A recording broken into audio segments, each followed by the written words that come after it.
Well, hello everyone. Hope you are doing well.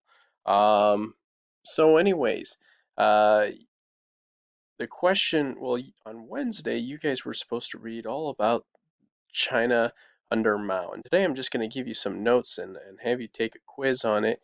Okay? And so it deals with the question of the day. So the head of China during this time period is Mao Zedong.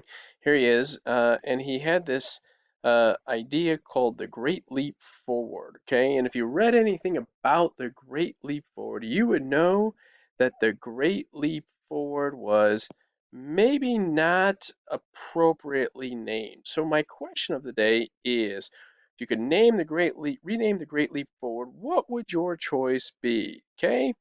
All right, so here's the poll. Their choices: Great Leap Forward off a cliff, Great Leap Forward into a tub of molten lava, Great Fall backwards, Not So Great Leap Forward. I might change this. I'm recording this well in advance. Perhaps there will be some editing.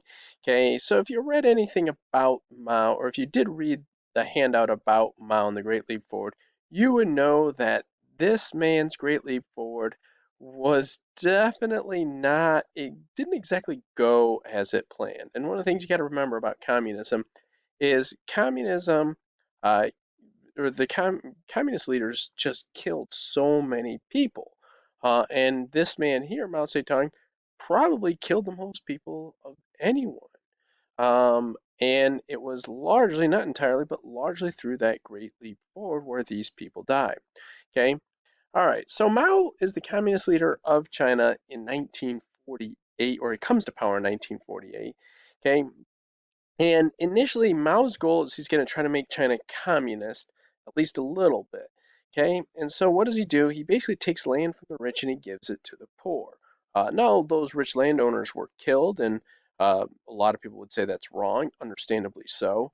But a lot of people, they got more land from this. So while it was not necessarily something that we would say is extremely ethical, uh, it's not like the average person suffered from this. Okay, all right. And in Mao's mind, this worked pretty well. In a lot of Chinese people's minds, that policy of just basically taking land from the rich worked okay because the poor, the people that they were supposed to be supporters of communism, they got more land. Okay. But oftentimes, what happens in sports and politics, something goes well and it kind of goes to your head, and you decide you're going to tackle a bigger goal. And that was the Great Leap Forward.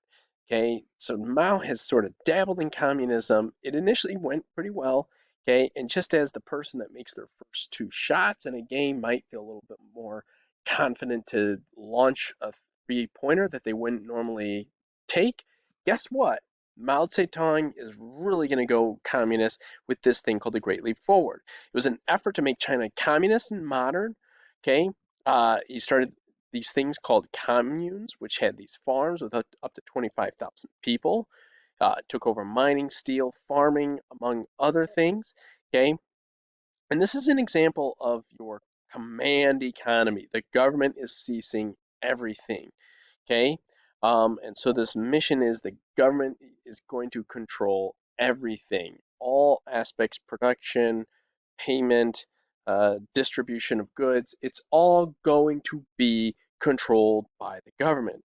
Okay, all right. And the result of this, of course, is that uh, it's an enormous disaster. 30 to 50 million people were killed. Okay, why were they killed? Well, the number one reason was starvation. One example of you know, of how disastrous this policy was that these farms, they were basically told to produce quotas, and eventually these farms wanted to kind of brag to their higher ups that they were going to produce more and more and more. And so they started making these promises that they could not basically live up to, and they would start overplanting certain crops, and eventually the whole crop would die. Well, because they had told their person above them, their superior, that they were going to produce, 10 times more than they were supposed to produce, then that person, that higher up, would take their grain and basically say, okay, you said you were going to produce some astronomical amount. We're going to take a fifth of this and distribute it to the local city. And what was supposed to be a fifth of that crop ended up actually being all of it. And so huge numbers of people starved. Another disastrous example of the Great Leap Forward can be seen here. Mao wanted to brag about producing more steel than anybody else. So he decided that everyone was going to produce these blast furnaces, and there's all these little makeshift blast furnaces, okay, to basically produce steel. Actually, I think blast furnaces produce iron, but that's irrelevant to the point. The point is that basically Mao was really determined to produce lots of steel and iron and wanted to brag about it, so he had the people do this.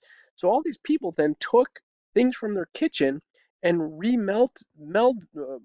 smelted it, I think is what it's called, okay, and basically reproduced this new form of steel. And they did it on their own. And this looks crazy. It is crazy. All right. Well, the steel that they produced was absolute garbage. So people took useful steel and basically made worthless steel. Okay. And this space age blast furnace stuff that they had, and everybody basically had these in their cities. Okay. Now, also understand that a lot of people worked very hard on these. Doctors are leaving their job to do this. Okay, also know that they destroyed all their local forests, so that was a source of heat for a lot of these people. This was an utter disaster, and there was no good to this. There was no good outcome of this policy. Okay, so all these things basically ended up being absolute disaster. And as I said before, 30 to 50 million people died from these policies. Okay, all right, so what eventually is Mao going to do? Well, Mao was pretty unpopular. A lot of people didn't like him after this. Okay, and so he lurks in the distance. He's never really been fully demoted as a government leader, but other factions within the Communist Party are having more say. And Mao doesn't like that. So what's he do? Well, he basically launches this big propaganda campaign called the Cultural Revolution. He actually did it on like a really important nationalist holiday in China. He orchestrates this big um, sh- uh, show where he basically swims across a river with his followers. He basically gets all this attention, and he basically emerges as a force. Basically, all of a sudden, people become are paying attention to Mao, and all of a sudden he has this power. Okay, and with that whole propaganda display, he basically becomes the head of China yet again. So in the Cultural Revolution, Mao's goal is going to be to get rid of his enemies. Okay? All right. And so he basically has these red guards. They're the secret police. Okay?